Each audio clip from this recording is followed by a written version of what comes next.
अस्सलाम वालेकुम। आपको आज के प्रोग्राम में खुश आमदीद। पाकिस्तान और अफगानिस्तान के दरमियान एक तरफ मामला तो हैं, लेकिन दूसरी तरफ अमेरिका और इसराइल ने ईरान पर हमला कर दिया और तेहरान समेत कई शहरों शहरों पर समुंदर और फिजा से जो है वो मिसाइल दागे गए। आयतुल्लाह खामनई के दफातर के करीब भी ये हमले किए गए। सदारती दफ्तर को भी निशाना बनाया गया। तेहरान के कई इलाकों में जो है वो धमाके हुए और इसराइली वजारत दिफा ने पहले तो एक स्टेटमेंट दी और कहा कि इन हमलों को पेशगी हिफाजत जो है वो उन्होंने करार दिया और इसका मकसद ईरान से मुमकिन खतरात को रोकना जो है वो बताया था।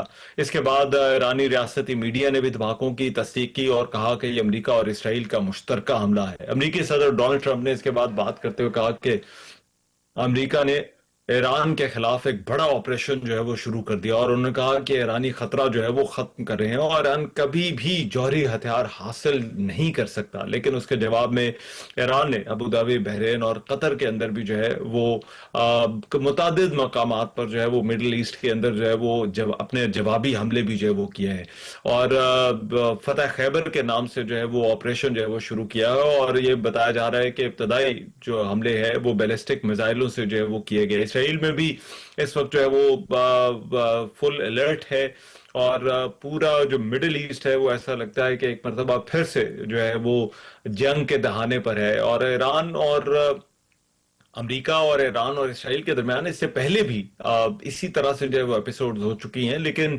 ये मामला किस कदर सीरियस है और फिर जो मुज़ाकरात की बात चल रही थी उस तनाजुर में, उस बैकड्रॉप में ये हमले जो है वो कितने सिग्निफिकेंट है, इस पर जो है वो प्रोग्राम में जो है वो बात होगी। दिफाई अमूर के तज्जियाकार आदिल सुल्तान साहब मेरे साथ मौजूद हैं। बैनुल अक़वामी अमूर पर इनकी बड़ी गहरी नजर होती है। इनसे ये मामला समझने की कोशिश करेंगे कि आखिर ये जो रीजन है यहाँ पर जो है वो हो क्या रहा है। बहुत शुक्रिया आदिल सुल्तान साहब। आदिल सुल्तान साहब, एक तो मुज़ाकरात चल रहे हैं, बातचीत हो रही है, उस बैकड्रॉप में बयानात का आने का सिलसिला हम देख रहे थे, जारी थे, लेकिन ये जो ट्रिगर हुआ है एकदम से, इसकी आपको जो है वो क्या वजह जो है वो नजर आती है? ये जो आज अमेरिका और इसराइल की तरफ से ये जो इब्तदाई हमले किए गए।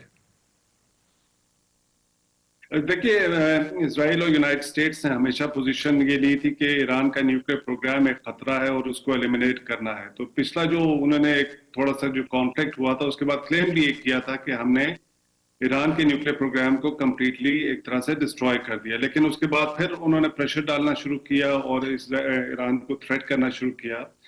तो ये जो निगोशिएशंस अभी रिसेंटली हो रही थी, जो प्रॉबेबली आपको डिसकंटिन्यू हो जाएंगी, जो लाइकली है, उसके अंदर जो खबरें आ रही है, जैसे ओमानी फॉरेन मिनिस्टर ने भी कल एक इंटरव्यू दिया जो कि बड़ा अनप्रेसिडेंटेड था, बिकॉज वो इंटरमीडिएटरी रोल तो प्ले करते हैं, वो इतना पब्लिक नहीं आते। लेकिन एक फॉरेन मिनिस्टर ने इंटरव्यू दिया था, ईरान ने एग्री कर लिया था उन कंडीशंस को जो पहले कभी नहीं की थी, कि जो न्यूक्लियर मटेरियल वो कभी भी स्टॉक पाइल नहीं करेगा, एनरिचमेंट वेपन्स हाँ। के लिए नहीं बनाएगा।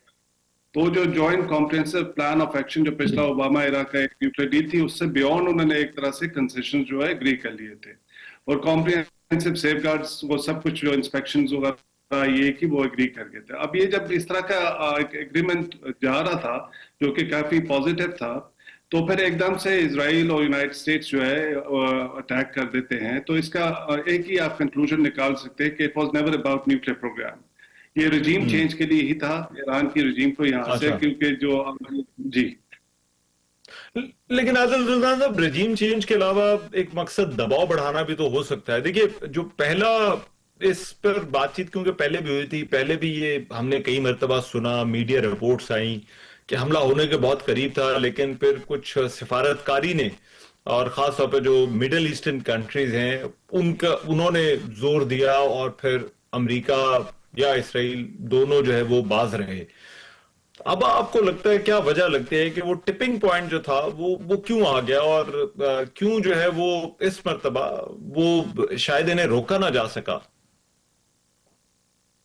नेगोशिएशंस या ये डिप्लोमेसी, तो अभी जब आप इस आज के इवेंट्स में देखते हैं, तनाज़ुर में देखते हैं, और वो जो स्टेटमेंट्स के जो नेगोशिएशंस काफी फ्रूटफुल उसमें कंक्लूजन की तरफ जा रही थी, लेकिन उसके बावजूद अटैक किए, तो कंक्लूजन यही था कि इट वाज नेवर अबाउट ये न्यूक्लियर प्रोग्राम, ये प्रेशर बिल्डअप करने के लिए नहीं था, ये रजीम चेंज के लिए था, जो इसराइल हमेशा से चाहता है। कि ईरान के जो एक रिजीम है 47 ईयर से, जिस तरह से वो इसको डिस्क्राइब करते हैं कि एग्जिस्टेंशियल चैलेंज है या थ्रेट है इसराइल के लिए, तो वो करने का था। तो आप प्रेसिडेंट ट्रंप की अगर स्टेटमेंट आज पढ़ें और सुने, जो उन्होंने एक वीडियो किया 8 मिनट 6 सेकंड का, काफी उन्होंने जब किया, तो इसराइल को उन्होंने एक तरह से उनकी एग्जिस्टेंशियल थ्रेट जो इसराइल जिस तरह प्रेजेंट करता है, उन्होंने इस तरह से नहीं किया। उन्होंने एक केस जो बिल्ड किया है कि अमेरिकन पब्लिक के लिए एक थ्रेट था। तो उससे ये भी लगता है कि इसमें डोमेस्टिक एजेंडा भी यूनाइटेड स्टेट्स का इन्वॉल्व था। प्रेसिडेंट ट्रंप क्योंकि टैरिफ जो की बात एप्स्टीन फाइल्स का, तो उनको जो डोमेस्टिक लेवल पे जो एक तरह से उनकी पॉपुलैरिटी कम हो रही थी और मिड टर्म इलेक्शंस आ रहे हैं, तो उनके लिए भी पॉलिटिकली शायद तो था कि जी इसको इस तरह से अगर हम करें, एक अगेन वॉर प्रेसिडेंट बन जाए और पॉपुलैरिटी इंक्रीज हो, तो मिड टर्म इलेक्शन में उनको फायदा हो। तो वो डिफरेंट एलिमेंट्स कंबाइन होके एंड ऑब्जेक्टिव मेरे ख्याल इनका यही था कि जब भी अपॉर्चुनिटी मिलेगी या जब अलायंस या कंडीशंस फेवरेबल हो जाए, तो मिलिटरली ईरान को अटैक किया जाए। अच्छा, तो आपको जो मकासद हैं या मकसद है, वो nothing short of regime change है, वो इस सारी, चाहे वो मुज़ाकरात की बात हो, चाहे वो हॉस्टिलिटीज की बात हो, वो nothing short of regime change नजर नहीं आ रहा।